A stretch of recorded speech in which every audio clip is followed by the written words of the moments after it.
നന്ദു, എഴുന്നേൽക്കടി. രാവിലെ തന്നെ വിളിച്ചുണർത്തുന്നത് എന്തിനാ? ഇച്ചിരി കൂടി ഉറങ്ങട്ട് മാക്കാനേ.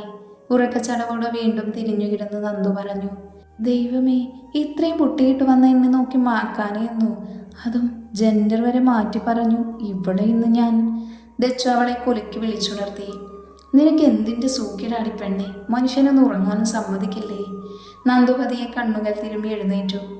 അഴിഞ്ഞു വീണ് കിടക്കുന്ന മുടികൾ പതിയെ നെറുകയിൽ കെട്ടിവെച്ച ദച്ചുവിനെ നോക്കി. എടി നന്ദു, നീ എന്നെ ശരിക്കൊന്ന് നോക്കിയേ. എനിക്കെന്തായാലും കുഴപ്പമുണ്ടോ? ഇത് ചോദിക്കാനാണോ മര്യാദയ്ക്ക് ഉറങ്ങി എന്നെ വിളിച്ചു എഴുന്നേൽപ്പിച്ച നീ? കഷ്ടം തന്നെയടി നിന്റെ കാര്യം. കുഴപ്പമൊന്നും തോന്നുന്നില്ലല്ലോ നിനക്ക്? ഇല്ല എൻ്റെ ദച്ചു, നിനക്കിത് രാവിലെ തന്നെ എന്തു പറ്റിയേ? അതുതന്നെ എനിക്ക് നിന്നോടും ചോദിക്കാനുള്ളത്. പിന്നെ എന്തിനാടി നീ എന്നെ മാക്കാനെന്ന് വിളിച്ചേ? ഒരു ഞെട്ടലൂടെ അവൾ ദച്ചുവിനെ നോക്കി. ദൈവമേ, ഞാനിവളെ മാക്കാനെന്ന് വിളിച്ചു. അതൊക്കെ എപ്പോ? ഇവളോട് ഇനി എന്തു പറയും ഞാൻ? ഈ മാക്കാൻ എന്നെ കൊണ്ടേ പോകുള്ളൂ. നീ എന്ത് ചിന്തിച്ചുകൊണ്ട് നിൽക്കുക? ആരാടി മാക്കാൻ? സത്യം പറഞ്ഞു. അത് പിന്നെ ഞാൻ ഇന്നലെ ഒരു സ്വപ്നം കണ്ടു. ഒരു മാക്കാൻ എന്നെ പിടിക്കാൻ വരുന്നതായിട്ട്. അതിൻ്റെ ഹാങ് ഓവറിൽ പറഞ്ഞതായിരിക്കും. നീ ഒന്ന് ക്ഷമിക്കടി മുത്തേ. നീ എൻ്റെ സുന്ദരി കോതയല്ലേ? ദച്ചുവിൻ്റെ കവളിൽ പതിയെ നുള്ളിക്കൊണ്ട് നന്ദു പറഞ്ഞു. വീട് നന്ദു, അല്ലെങ്കിലും എനിക്കറിയാം നീ സത്യം മാത്രമേ പറയൂ എന്ന്. പതിയെ അവളുടെ കൈകൾ തട്ടി മാറ്റി ദച്ചു കണ്ണാടിക്ക് മുൻപിലേക്ക് നിന്ന് മുടി ചീവി ഒതുക്കാൻ തുടങ്ങി. അതല്ലേ ഞാൻ ആദ്യം സത്യം പറഞ്ഞപ്പോൾ നീ വിശ്വസിച്ചില്ല. ഡി അലവതാരതി നന്ദു, നിന്നെ ഞാൻ. അവളെ വീണ്ടും നോക്കി പേഴിപ്പിച്ച് ദച്ചു കണ്ണാടിക്ക് മുൻപിൽ നിലയുറപ്പിച്ചു. അല്ല, രാവിലെ തന്നെ ഒരുങ്ങി കെട്ടി എങ്ങോട്ടാണ് മോളെ? നന്ദു അതിശയത്തോടെ അവളെ നോക്കി ചോദിച്ചു. അതോ, അത് അപ്പുറത്തെ ഫ്ലാറ്റിൽ ആൻറ്റിക്ക് ദോശ കൊടുക്കാൻ പോകാനാ. അതെന്തിനാടി? അല്ല, ആൻറ്റിക്ക് ദോശ ഭയങ്കര ഇഷ്ടമാണെന്ന് പറഞ്ഞു, അതാ ഞാൻ. എന്തോ? എങ്ങനെ? അല്ല, ആൻറ്റിയുടെ മോനെ ദോശ ഇഷ്ടമാണെന്ന് പറഞ്ഞു, അതാ. നമ്മുടെ ആൺപിള്ളേരുടെ വീക്ക്നെസ് അവരുടെ അമ്മമാരാണല്ലോ. അപ്പോൾ ഉത്തമയായ പെൺകുട്ടിയാണെന്ന് കാണിച്ച് ആൻറ്റി ആദ്യം വീഴ്ത്താന്ന് വിചാരിച്ചു. അപ്പോൾ നീ രണ്ടും കൽപ്പിച്ചാണേ? എങ്ങനെയാ കാര്യങ്ങൾ? എണ്ണ ഒടിച്ചാണോ അതോ പഴുത്തൊലിയിട്ട് വീഴ്ത്തുവോ? ഡി നന്ദു, വേണ്ട. രാവിലെ തന്നെ എൻ്റെ കോൺഫിഡൻസ് കളയരുത് നീ. ഞാൻ ഒഴുകുന്ന സ്നേഹവലയത്തിൽ എൻ്റെ അമ്മായിയമ്മ ഉറപ്പായും വീഴും, നീ നോക്കിക്കോ. ഓ അങ്ങനെ, നമുക്ക് കാണാമല്ലോ. ഇവിടെ സ്വന്തം കൂട്ടുകാരിക്ക് ഒരു ഗ്ലാസ് ചായ തരാൻ നിനക്ക് തോന്നിയില്ല. അപ്പുറത്തെ ഫ്ലാറ്റിലെ ചെക്കനെ കൂട്ടാനാണ് അവൾക്ക് ധൃതി. കഷ്ടം തന്നെ. അല്ലെങ്കിലും മുറ്റത്തെ മുല്ലയ്ക്ക് മണമില്ലല്ലോ. ആര് പറഞ്ഞു മണമില്ലെന്ന്? നിനക്ക് നല്ല വായുനാറ്റമുണ്ട്. പോയി ബ്രഷ് ചെയ്ത് റെഡിയാകാൻ നോക്ക് നന്ദു. എന്തിനാണ് ഇപ്പോൾ റെഡിയാകുന്നത്? നന്ദു സംശയത്തോടെ അവളെ നോക്കി. ചുമ്മാ ഒന്ന് കറങ്ങിയിട്ട് വരാം, അതിനാണ്. നീ ചെല്ല് വേഗം. ഞാൻ ദോശ കൊണ്ടുപോയി കൊടുത്തിട്ട് വരാം. ചൂടാറിയാൽ പിന്നെ ഒന്നിനും കൊള്ളില്ല, അതാ. പറഞ്ഞു കഴിഞ്ഞ് ദച്ചു പുറത്തേക്ക് ഇറങ്ങി. കുളിച്ച് ഫ്രഷായി ഞാൻ എൻ്റെ ബെഡ്റൂമിന് ചുറ്റുമൊന്ന് വീക്ഷിച്ചു. ഇന്റീരിയർ വഴിക്കെല്ലാം അസാധ്യമാണ്. ബെഡ്റൂമിനോട് ചേർന്നുള്ള ബാൽക്കണിയിൽ കുഞ്ഞു റോസാ ചെടികളും മുല്ലച്ചെടികളും അലങ്കാരത്തിനൊന്നും വളർത്തിയിട്ടുണ്ട്. എൻ്റെ ഫേവറേറ്റ് കളറായ വൈറ്റ് കളർ പെയിൻ്റാണ് ബെഡ്റൂമിന്. റൂമിനടുത്ത് തന്നെ എങ്ങും ഒരു സമാധാനത്തിൻ്റെ വെള്ളരിപ്രാവ് പറക്കുന്നൊരു ഫീലിംഗ് ആണ്. അവിടെ ചുറ്റിപ്പറ്റി നിന്ന് സമയം പോയതറിഞ്ഞില്ല. രാവിലെ എനിക്ക് ബെഡ് കോഫി മസ്റ്റാണ്. അത് കുടിച്ചില്ലെങ്കിൽ പിന്നെ ഇന്നത്തെ കാര്യം ഗോവിന്ദ എന്നാലോചിച്ച് ഹാളിലേക്ക് നടന്നു. ഹാളിന് തൊട്ടടുത്തായി പൂജാമുറിയും. അപ്പോൾ തൊഴുകൈകളോടെ പ്രാർത്ഥനയിൽ മുഴുകിയിരിക്കുന്ന ഒരു നിമിഷം ഞാൻ നോക്കി നിന്നു. കണ്ട, ഇതൊക്കെയാണ് ഉത്തമയായ പെൺകുട്ടികൾ. ഇവിടെ ഒരെണ്ണമുണ്ട്. ബിർള വൈറ്റ് വോൾ കെയർ പുട്ടിയുടെ പരസ്യത്തിന് കൊണ്ടുപോകാം. പുട്ടി ഏതാ ദച്ചു ഏതാന്ന് തിരിച്ചറിയാൻ ഇമ്മിണി പുളിക്കും. പിന്നെ ഞാൻ പൊക്കി പറയുവാന്ന് വിചാരിക്കരുത്. പിടിപോയ കോടാലി എന്നൊക്കെ പറയില്ലേ, അതാ അവസ്ഥ. ഒരന്തോ ഇല്ല കുന്തോ ഇല്ലാത്ത തേരാപാര നടപ്പ്. എന്തൊരു ദാരിദ്ര്യം പിടിച്ച ജീവിതമാണ് ഞങ്ങളുടെ. പ്രാർത്ഥനയിൽ നിന്നും ഉണർന്നപ്പോൾ അടുത്തേക്ക് വന്നു. എന്തെൻ്റെ നന്ദൂട്ടി ഇത്ര ചിന്തിച്ച് നിൽക്കുന്നേ? എന്തെങ്കിലും വേണോ നിനക്ക്? ഹേയ്, അതൊന്നുമല്ല. അപ്പോൾ എനിക്കൊരു ഏട്ടനുണ്ടായിരുന്നുവെങ്കിൽ ഈ സുന്ദരി കോതയെ ഏട്ടത്തിയമ്മയാക്കാമായിരുന്നു എന്ന് ആലോചിച്ച് പോയതാ. അയ്യോ, അത്തരം ചിന്തകളൊന്നും തന്നെ വേണ്ട നന്ദൂട്ടി. എനിക്ക് വേണ്ടി കാത്തിരിക്കാൻ ഒരാളുണ്ട് കേട്ടോ, അപ്പു കള്ളച്ചിരിയോടെ പറഞ്ഞു. അമ്പടി കേമി, സത്യം പറ, ആളാരാ? അതൊക്കെ പിന്നെ പറയാം. പെട്ടെന്ന് ടേബിളിലിരുന്ന് അപ്പുവിൻ്റെ ഫോൺ റിങ് ചെയ്തു. അപ്പു ധൃതിയിൽ ഓടി വന്ന് ഫോൺ എടുത്ത് സ്ക്രീനിലേക്ക് നോക്കി കള്ളച്ചിരിയോടെ നിന്നു. എന്താ മോളെ അനുരാധേ, നിന്റെ കള്ളക്കാമുകനാണോടി വിളിച്ചേ? ചെറുതായി ഇടത്തെ തോളൊന്ന് ചിരിച്ച് താടിയിൽ പതിയെ തടവി നന്ദു ചോദിച്ചു. നീ ബാൽക്കണിയിലേക്ക് നടന്നു, ഞാൻ നിനക്കുള്ള കോഫി കൊണ്ടുതരാം. ഒരു കള്ളച്ചിരിയോട് ഫോൺ അറ്റൻഡ് ചെയ്തപ്പോൾ അടുക്കളയിലേക്ക് നടന്നു. ആ നടക്കട്ടെ നടക്കട്ടെ, നമ്മൾ സ്വർഗത്തിലേക്ക് അട്ടറുമ്പാവുന്നില്ല. ഞാൻ ബാൽക്കണിയിൽ കാണും, സൊള്ളിക്കഴിയുമ്പോൾ അങ്ങോട്ട് വന്നാൽ മതി. മുറിയിലേക്ക് ചെന്ന് കട്ടിലിരുന്ന ഫോണുമായി ഞാൻ ബാൽക്കണിയിലേക്ക് നടന്നു. പ്രഭാത സൂര്യൻ്റെ ശോഭയിൽ മിഴിവാർന്നു നിൽക്കുന്ന പ്രകൃതി, എങ്ങും സന്തോഷം നിറഞ്ഞ അന്തരീക്ഷം. താഴെ ഗ്രൗണ്ടിൽ സന്തോഷത്തോടെ ഓടിക്കളിക്കുന്ന കുട്ടികൾ, യോഗ കാര്യങ്ങളിൽ ശ്രദ്ധ ചെലുത്തുന്ന വീട്ടമ്മമാർ, കഴിഞ്ഞുപോയ കാലത്തിൻ്റെ ഓർമ്മകൾ പരസ്പരം പങ്കുവെച്ച് ചിരിക്കുന്ന മധ്യവയസ്കരുടെ കൂട്ടങ്ങൾ. അതെല്ലാം എൻ്റെ കണ്ണിന് കുളിർമ നൽകുന്ന കാഴ്ചകളായിരുന്നു. ഒരു നിമിഷം കണ്ണുകളടച്ച് മനസ്സേകാഗ്രതമാക്കി ഞാനും നിന്നു. പലതരം ചിന്തകളിൽപ്പെട്ട് നൂലിലെ പട്ടം പോലെ എൻ്റെ മനസ്സും എങ്ങോട്ടൊന്നില്ലാതെ സഞ്ചരിച്ചു. മാധു, ആ വിളി കാതിൽ മുഴങ്ങി കേട്ടുകൊണ്ടിരുന്നു. ഹൃദയമിടിപ്പ് 10 മടങ്ങ് വർദ്ധിച്ചു വന്നു. ഇതൊരു നടയ്ക്ക് പോകൂല മോളെ, എങ്ങോട്ട് തിരിഞ്ഞാലും മാക്കാൻ്റെ ഓർമ്മകളാണല്ലോ ദൈവമേ. ഇതിൽ നിന്നൊരു മോചനം എനിക്കില്ലേ? വീട്ടിലേക്ക് വിളിക്കാം, അപ്പം മനസ്സിനല്പം സമാധാനം കിട്ടും. വീട്ടിലേക്ക് വിളിച്ച് കത്തിയടി തുടങ്ങി. പിന്നെ പറയേണ്ടല്ലോ, അമ്മയുടെ ഉപദേശത്തിൻ്റെ നിലവറ തുറന്നു. അത് താഴിട്ട് പൂട്ടാൻ മിനിമം ഒരാഴ്ചയെങ്കിലും വേണ്ടി വരുമെന്ന് തിരിച്ചറിയാൻ ഫോണിൻ്റെ ചാർജർ തീർന്നുവെന്ന് കള്ളം പറഞ്ഞ് കട്ടാക്കി. ആരെയും വിളിച്ച് നന്ദൂട്ടി. അപ്പോൾ ചായയുമായി വന്നുകൊണ്ട് ചോദിച്ചു, അതോ ഒരു കൗൺസിലിംഗ് ക്ലാസ്സിൽ കയറിയതാ? നീ എന്താ പറഞ്ഞു വരുന്നേ? എനിക്ക് മനസ്സിലായില്ലല്ലോ. മനസ്സിന് കുറച്ച് സമാധാനം കിട്ടാൻ വീട്ടിലേക്ക് വിളിച്ചതാ. ഇപ്പോൾ ഉണ്ടായിരുന്ന സമാധാനം കൂടിപ്പോയടി മുത്തേ. അതെന്താ നന്ദു? അമ്മ ഒടുക്കത്തെ ഉപദേശമായിരുന്നു, ചെവിയുടെ സ്പീക്കർ വരെ അടിച്ചുപോയി. അങ്ങനെ പറയില്ലടി, കണ്ണുള്ളപ്പോൾ കണ്ണിൻ്റെ വിലയറിയില്ല, അത് നഷ്ടപ്പെടുമ്പോഴേ അത് മനസ്സിലാകൂ. അവളുടെ വാക്കുകൾ ഒരു നിമിഷം എൻ്റെ മിഴികളും നിറച്ചു. സത്യമാണ്, എൻ്റെ ജനനം മുതൽ ഇന്നീ നിമിഷം വരെ എനിക്ക് വേണ്ടി മാത്രം ജീവിച്ചവരാവർ. ഒരു വാക്കുകൊണ്ട് പോലും എന്നെ മുറിവേൽപ്പിച്ചിട്ടില്ല. എൻ്റെ ജീവിതത്തിൽ കടന്നുപോയ ഓരോ ദുരിതങ്ങളെയും എന്നേക്കാളേറെ സങ്കടപ്പെടുത്തിയത് അവരെയാണ്. ഞാൻ വിശ്വസിക്കുന്ന ഭൂമിയിലെ എൻ്റെ 2 ദൈവങ്ങൾ. എന്താ നന്ദു, കണ്ണൊക്കെ നിറഞ്ഞല്ലോ. ഞാൻ പറഞ്ഞത് നിനക്ക് വിഷമായോ? ഹേയ്, അങ്ങനെയൊന്നുമില്ല. എങ്കിൽ നീ ചൂടാറും മുൻപ് ചായ കുടിക്കാൻ നോക്ക്, ഞാൻ അങ്ങോട്ട് ചെല്ലട്ടെ. അപ്പു നടന്നകന്നു. ചായ ഓരോ സിപ്പ് കുടിക്കുമ്പോഴും മനസ്സിൽ ആരുടെയൊക്കെയോ മുഖങ്ങൾ മിന്നിമറഞ്ഞുകൊണ്ടിരുന്നു. ഹൃദയമിടിപ്പ് ക്രമാതീതമായി ഉയർന്നു. പെട്ടെന്നെന്താ പറ്റിയതെനിക്ക്? ആരോ എന്നെ തന്നെ നോക്കുന്ന പോലൊരു തോന്നലായിരുന്നു. അപ്പുറത്തെ ഫ്ലാറ്റിലെ ബാൽക്കണിയിൽ ആരോ നിൽക്കുന്നതായി തോന്നി. ഞാൻ ചായക്കപ്പ് താഴെ വെച്ച ശേഷം റൈലിൽ പിടിച്ച് ഏന്തി വലിഞ്ഞു നോക്കി. പുള്ളി അങ്ങോട്ട് തിരിഞ്ഞത് വർക്കൗട്ട് ചെയ്യുവാണ്. ഒന്ന് തിരിഞ്ഞു പോലും നോക്കുന്നില്ല. ഇയാൾ ഇരിക്കും എന്നെ നോക്കിയോ? ഏയ്, അങ്ങനെയാണെങ്കിൽ ഇപ്പോൾ പുള്ളി ഒന്ന് തിരിഞ്ഞു നോക്കിയെങ്കിലും ചെയ്തേനെ. ഇനി തെച്ചു പറഞ്ഞ ആൻറ്റിയുടെ മോന് ഇയാളാണെങ്കിൽ ഒന്നുകൂടി നോക്കാം. എനിക്ക് ഏതായാലും വേറെ പണിയൊന്നും ഇല്ലല്ലോ. ഞാൻ ആയാസപ്പെട്ട് എത്തി വലിഞ്ഞു നോക്കി. ബാക്ക് സൈഡ് വ്യൂ മാക്കാനെ പോലെ തോന്നിക്കുന്നുണ്ട്. ഇയാൾ കിടക്കുന്ന തിരിഞ്ഞു നോക്കിയാൽ എന്താ? നോക്കി നോക്കി എൻ്റെ കഴുത്തൊടിയാറായി. ഇതാണ് ദൈവമേ, എറിയാൻ അറിയുന്നവൻ്റെ കയ്യിൽ വടി കൊടുക്കണമെന്ന് പറയുന്നത്. ഇനി അമ്പലത്തിൽ വരുമ്പോൾ 1 രൂപയ്ക്ക് പകരം 5 രൂപ നേർച്ചയിട്ടേക്കാം. അയാളൊന്ന് തിരിഞ്ഞു നോക്കണമേ. കട്ടക്ക് അങ്ങോട്ട് പ്രാർത്ഥിച്ചു. കൈക്കൂലി കൊടുത്തെങ്കിലും വീഴ്ത്താം. ഞാൻ ഒന്നുകൂടെ എന്തി വലിഞ്ഞു നോക്കി. നന്ദു, നശിപ്പിച്ചു. എന്തൊരു ടൈമിംഗ് ആണ് ദുഷ്ടയ്ക്ക്.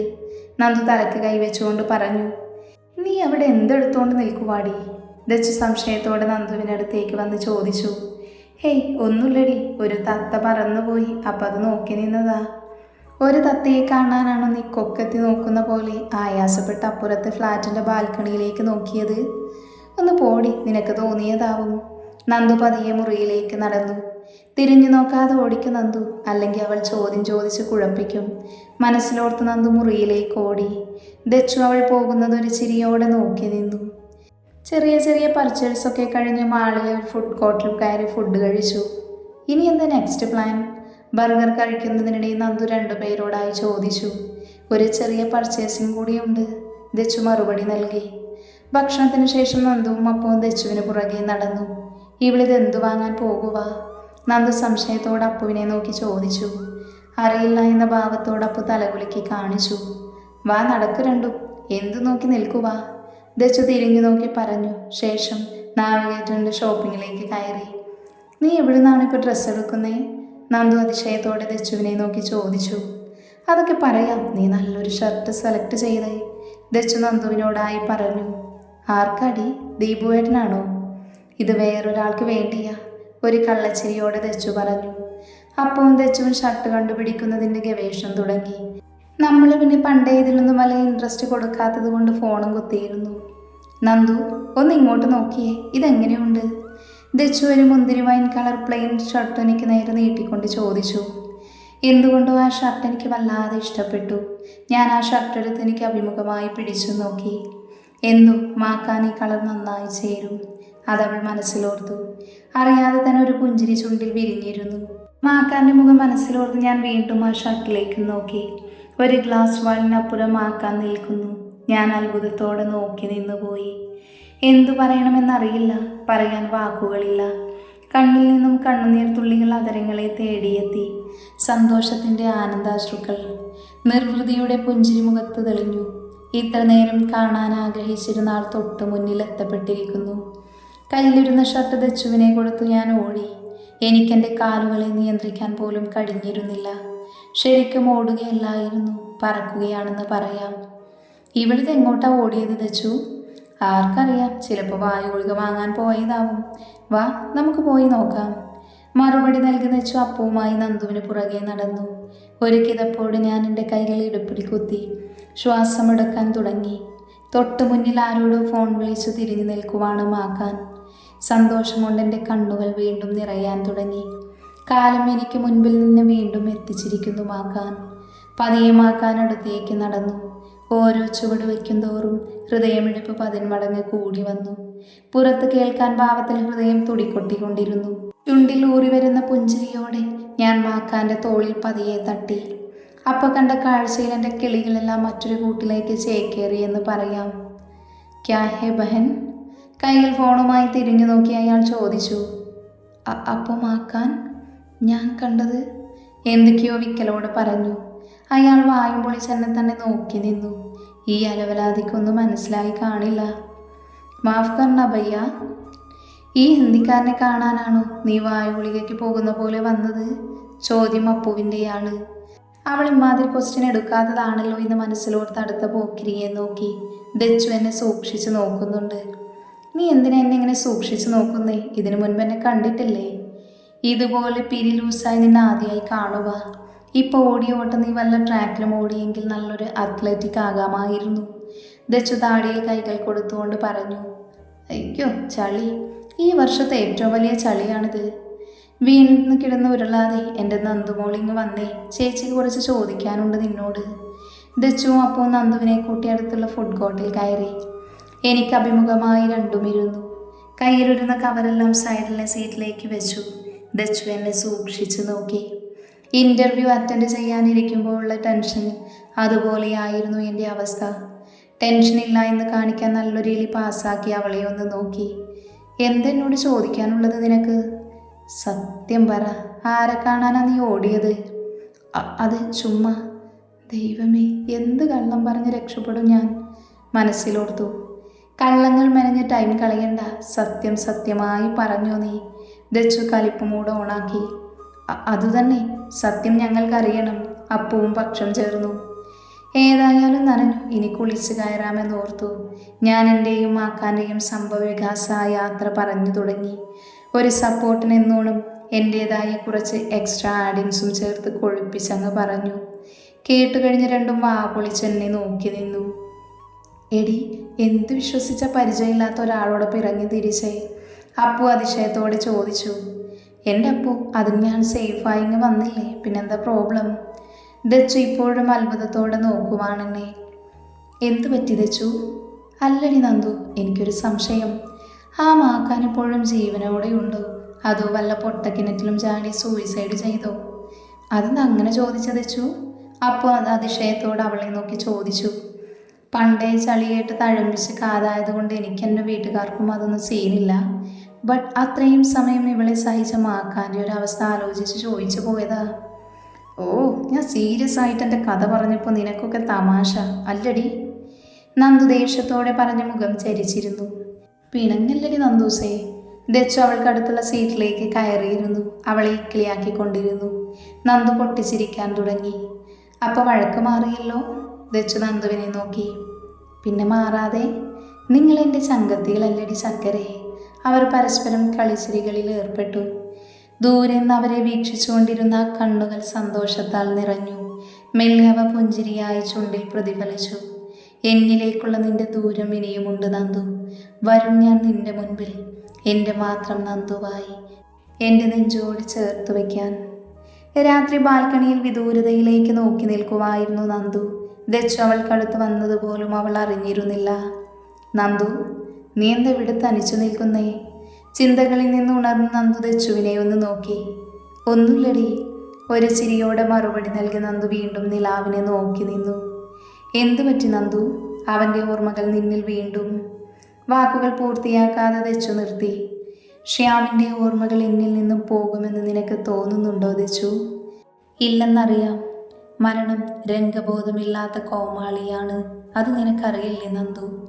അവൻ്റെ ഓർമ്മ ചൂടിൽ നീ നിന്ന് ഉരുകുകയാണെന്നറിയാം. പക്ഷെ മറക്കണം നന്ദു. എല്ലാം കഴിഞ്ഞുപോയ കാര്യങ്ങളാ. അത് മറന്ന് മുന്നോട്ട് ജീവിക്കണം നീ. ആ ഒരു ദിവസം എനിക്ക് മുൻപിൽ വില്ലനായില്ലടി. അന്നവൻ പറയാൻ ആഗ്രഹിച്ചത് എന്തായിരുന്നു എന്നറിഞ്ഞിരുന്നുവെങ്കിൽ ഒരുപക്ഷെ ഞാൻ ഇത്രയും ഉരുകിത്തീരില്ലായിരുന്നു. മതി, നിർത്ത്. നീ ഇവിടെ തനിച്ചു നിൽക്കേണ്ട. വന്നേ, ഫുഡ് കഴിക്കാം. അപ്പോൾ നിന്നെ കാത്തിരിക്കുക. ദച്ചു നന്ദുവുമായി ഡൈനിങ് ടേബിളിനടുത്തേക്ക് നടന്നു. എന്തൊക്കെയോ നുള്ളിപ്പെറുക്കുന്ന നന്ദുവിനെ അപ്പോൾ ശ്രദ്ധിച്ചുകൊണ്ടിരുന്നു. കഴിച്ചെന്ന് വരുത്തി നന്ദു മുറിയിലേക്ക് നടന്നു. അവൾക്കിതെന്തു പറ്റി? അപ്പു സംശയത്തോടെ ദച്ചുവിനോട് ചോദിച്ചു. അതൊക്കെ നിന്നോട് വഴിയെ പറയാം. മറുപടി നൽകി ദച്ചു വാഷ്റൂമിലേക്ക് നടന്നു. മനസ്സിലാകൊരു വല്ലായ്മ അത് മാറ്റാൻ ബാൽക്കണിയിലേക്ക് നടന്നു. ആകാശത്ത് മിന്നി നിൽക്കുന്ന നക്ഷത്രത്തെ നോക്കി. എൻ്റെ മനസ്സും നൂലില്ലാ പട്ടം പോലെ പാറി നടക്കുകയാണ്. ഒരു നിമിഷം മിഴികൾ അടച്ചു ഞാൻ നിന്നു. മനസ്സിൽ മിന്നി മറയുന്ന മുഖങ്ങളിൽ ഞാൻ ആഗ്രഹിച്ച ആ മുഖവും തെളിഞ്ഞു. അതെൻ്റെ മനസ്സിൻ്റെ ചൂടിന് കുളിർമഴയായി തോന്നി. ഒരു ചിരിയോടെ ഞാൻ മുറിയിലേക്ക് കയറി.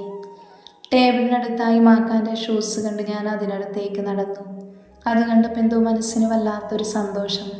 തനിക്കൊപ്പം ഇപ്പോഴും ആക്കാനുണ്ടെന്നൊരു തോന്നൽ. ഞാൻ ആ ഷൂ കയ്യിലെടുത്തു. സൗഹൃദം തന്നു ശ്യാമും എന്നെ കീഴ്പ്പെടുത്തി. ഇപ്പം പ്രണയം തന്നു നീയും എന്നെ. വാക്കുകൾ പൂർത്തിയാക്കാതെ അവൾ അങ്ങനെ നിന്നു. മനസ്സിൽ നിറഞ്ഞ സന്തോഷത്തോടെ തൻ്റെ പ്രിയപ്പെട്ടവൻ തനിക്ക് തൊട്ടടുത്തുണ്ടെന്നറിയാതെ.